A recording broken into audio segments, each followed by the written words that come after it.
So here we have this system that the screen is bad and want to replace it.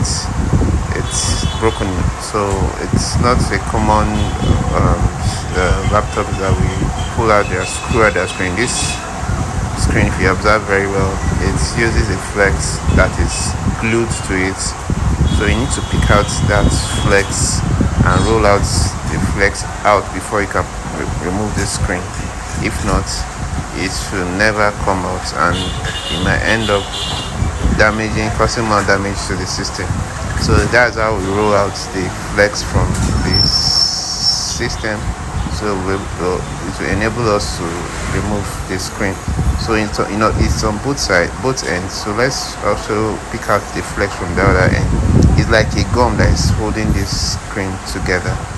So now let's pull out this and you see how it will come out easily after we've pulled out the flex.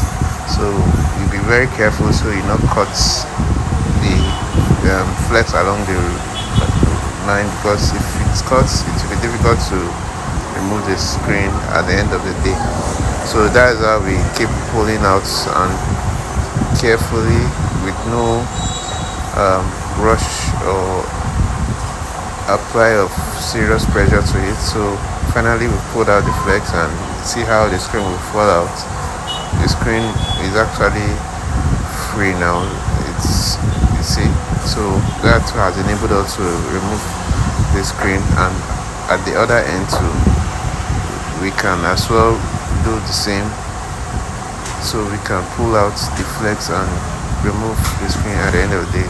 So this is the new screen that we've gotten to replace the broken one. So we'll confirm if this one is okay. Once it's fine, we can now replace it properly. So the screen is okay, it fits in. So now we couple and put the system in order.